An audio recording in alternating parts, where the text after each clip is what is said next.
చంద్రబాబు ముఖ్యమంత్రిగా బాధ్యతలు చేపట్టగానే 16,347 పోస్టులతో mega DSC వేయడంపై ఉపాధ్యాయ ఉద్యోగార్థులు హర్షం వ్యక్తం చేస్తున్నారు. హామీలో భాగంగా చంద్రబాబు నాయుడు డిఎస్సీ నిరుద్యోగులకు తొలి సంతకంతో మెగా డిఎస్సీ ప్రకటిస్తామని చెప్పి హామీ ఇచ్చారు.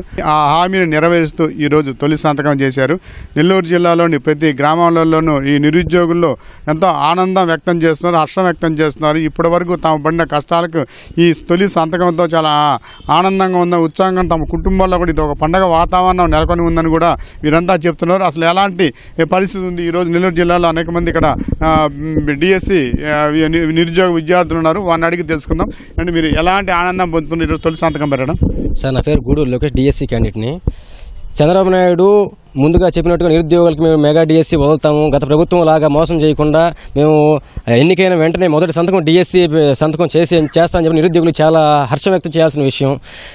అదేవిధంగా ఈరోజు ఆయన మొదటి సంతకం డిఎస్సీ మీద పెట్టినందువల్ల మాకు చాలా ఆనందంగా ఉంది. నిరుద్యోగులను ఆదుకుంటాడు చంద్రబాబు నాయుడు ఒక నమ్మకం నిరుద్యోగులంతా కల్పించాడు.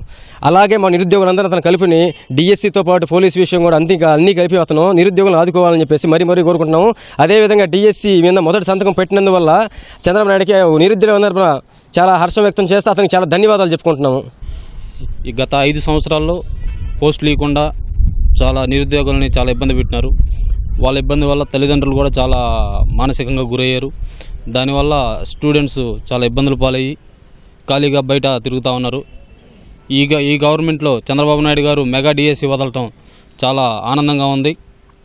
అందువల్ల మా నిరుద్యోగుల ద్వారా చంద్రబాబు నాయుడు గారికి కృతజ్ఞతలు తెలుపుకుంటున్నాము. మా కుటుంబంలో కూడా చంద్రబాబు నాయుడు గారు సంతకాలు ఈ మెగా డిఎస్సీ మీద సంతకాలు పెట్టడం వల్ల మా కుటుంబంలో కూడా చాలా ఆనందంగా ఉన్నారు. మా తల్లిదండ్రులు, మేము, నాతో పాటు ఇంకా ఉన్నటువంటి విద్యార్థులు కానీ నిరుద్యోగులు కానీ చాలా ఆనందంగా సార్కి కృతజ్ఞతలు తెలుపుకుంటున్నాం. మేము చాలా ఆతృతగా ఎదురు చూస్తున్నామండి. 2019లో మేము బీఈడీ కంప్లీట్ చేసాము. అప్పటి నుంచి డిఎస్సీకి ప్రిపేర్ అవుతూ ఉన్నాము. సో ఈ 5 సంవత్సరాలు మేము నోటిఫికేషన్ వస్తుందని ఎదురు చూస్తున్నాము. కానీ చివరిలో నోటిఫికేషన్ వేశారు, కానీ దాని ఎగ్జామ్ కండక్ట్ చేయలేదు. టెట్ రాస్తున్నారు ఎగ్జామ్, కానీ రిజల్ట్ ఇవ్వలేదు. మా చంద్రబాబు నాయుడు గారు వచ్చిన తర్వాత మొదటి సంతకం చేస్తా ఉన్నారు మెగా డిఎస్సీ పైన. మేము చాలా ఆతృతగా ఎదురు చూస్తున్నాం. ఈరోజు మా కళ ఫలించినందుకు చాలా సంతోషంగా ఉన్నాము. Thank you CM sir. 2016 intermediate pass అవగానే ఆత్రంగా నేను డిఎడ్ జాయిన్ అయ్యాను. కాకపోతే నాకు నిరాశ ఏమైందంటే 2 ఇయర్స్ నేను డిఎడ్ చేసిన తర్వాత కూడా ఒక్క టెట్ నోటిఫికేషన్ వదలలేదు. ప్లస్ అది కాకుండా నేను డిగ్రీ చేరినప్పుడు 4th సెమ్లో ఉన్నప్పుడు టెట్ కమ్ డిఎస్సీ అని చెప్పారు. కాకపోతే టెట్ నాకు 4th సెమ్ ఒకేసారి క్లాష్ అయినప్పుడు కూడా నేను టెట్ జాయిన్ అవ్వాలని చెప్పి, అదే డిఎస్సీ కంప్లీట్ చేయాలని చెప్పి నేను టెట్ ఎగ్జామ్ రాస్తే అక్కడ కూడా నాకు నిరాశ ఎదురైంది. ఎందుకంటే డిఎస్సీ వదలలేదు.